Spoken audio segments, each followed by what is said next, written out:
Assalamualaikum warahmatullahi wabarakatuh. Saya Yudi Pramuko, tukang bubur ayam dari Parung YouTuber tertua di semesta.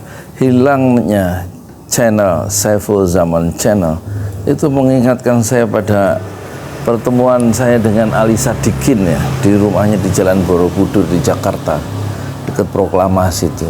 Ali Sadikin ya, mantan gubernur DKI. Di zaman dia jadi gubernur tahun 77, partai P3 yang kemarin gagal masuk Senayan karena nggak mampu menembus parliamentary threshold yang 4%, zaman gubernur DKI P3 itu menang besar ya, dalam pemilu mengalahkan Golkar ya, sebagai the ruling party. Itu hebat P3 dulu itu di DKI. Sekarang P3 hilang dalam halaman sejarah, tapi kita tidak membahas itu ya, tapi kita membahas rumah Ali Sadikin yang katanya Ali Sadikin dia setiap hari langganan 30 koran, dan hanya dia satu-satunya yang sebagai bekas pejabat itu, bekas anak buah Pak Harto yang berani menentang Pak Harto, dan Pak Harto tidak berani mengkerangkeng Ali Sadikin. Dan saya tiba di sana bersama kawan, wawancara, dan intinya setelah pertemuan dengan para wartawan itu kelar, kita masuk dalam satu ruangan tertentu dan wawancara 3 orang. Saya ada di situ. Yang saya ingat ucapan Bang Ali atau Ali Sadikin, saya berjuang untuk kalian. Maksudnya dia berjuang pertaruhkan segalanya untuk kalian, untuk kebebasan kalian yang sekarang itu direpresi oleh Pak Harto gitu ya. Kalian yang dia maksud adalah para wartawan yang harus punya kebebasan berpendapat, punya suara tanpa ada rasa takut untuk menyuarakan pendapat atau kebenaran ya.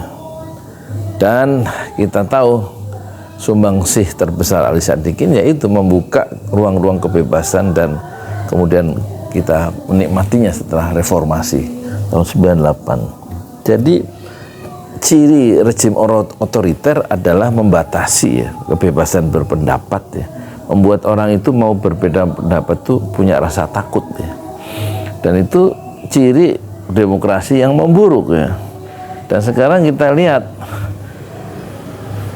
pusat-pusat intelektualisme atau pusat pemberitaan atau pusat pembentukan opini itu tidak lagi didominasi oleh koran ya, oleh koran yang tercetak atau dulu ada majalah yang menjadi sasaran pemberedelan dari pemerintah atau penguasa, tapi sekarang ada YouTube yang oleh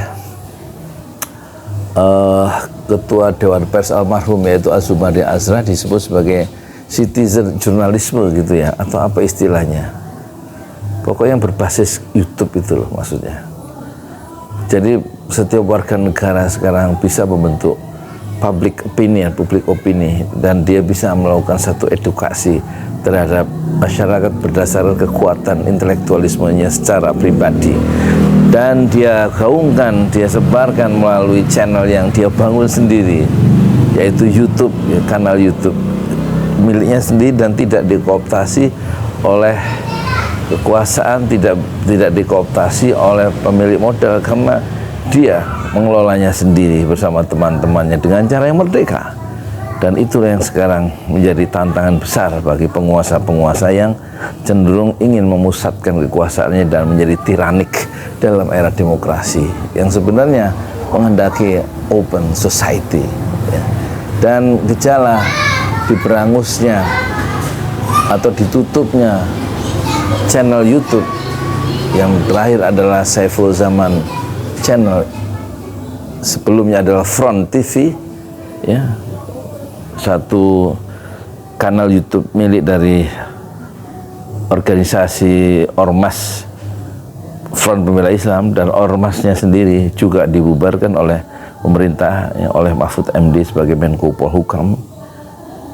Ini satu gejala yang harus kita sikapi dengan cukup cermat ya, karena ini akan menjadi tanda apakah penguasa itu semakin otoriter atau semakin demokratis tergantung sejauh mana dia memperlakukan YouTuber atau konten kreator yang menyuarakan, yang melontarkan kritik-kritik tajam dalam perspektif politik untuk menggugurkan atau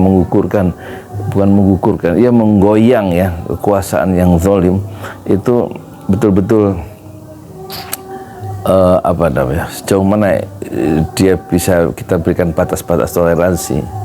Tetapi kalau kemudian penguasa melakukan satu beredel, satu pemberangusan sebagaimana dilakukan oleh Pak Harto ya terhadap sejumlah media massa, atau yang dilakukan oleh Soekarno terhadap koran Indonesia Raya, Rosian Anwar, dan juga korannya siapa itu Muchtar Lubis, dan bahkan Muchtar Lubis dipenjara oleh penguasa selama 10 tahun ya, dari 56 sampai 66. Muchtar Lubis itu penguasa bisa begitu ya, 10 tahun di penjara.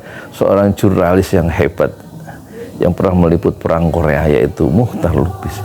Kita punya sejarah pemberangusan yang dilakukan oleh penguasa ya, baik di masa Pak Harto, baik di masa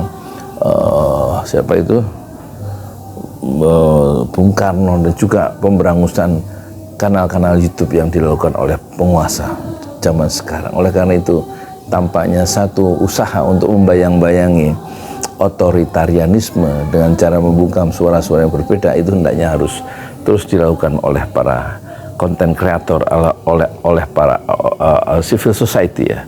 Jadi hilangnya Saiful Zaman Channel itu sebenarnya kalau tidak dilawan itu bisa merembet ke kanal-kanal YouTube lainnya, dan tidak ada jaminan ya kanal YouTube seperti Refli Harun itu aman-aman saja.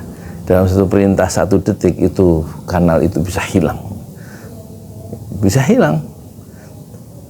tanpa harus menjelaskan kenapa kanal YouTube seperti Refli Harun itu bisa hilang. Sebagaimana tidak perlu dijelaskan mengapa Saiful Zaman Channel itu lenyap di pagi hari sebagaimana diinformasikan oleh Kang Saiful Zaman, dan dia tidak bisa berbuat apa-apa kecuali melakukan satu kontak-kontak terhadap kawan-kawannya itu.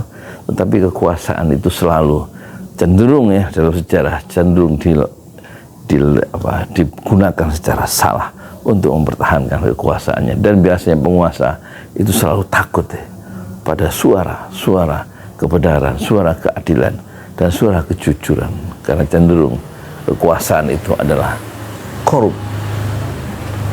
dan cenderung membela kekuasaan yang melingkunginya, teman-temannya sendiri, tanpa memperhatikan kemaslahatan yang lebih besar.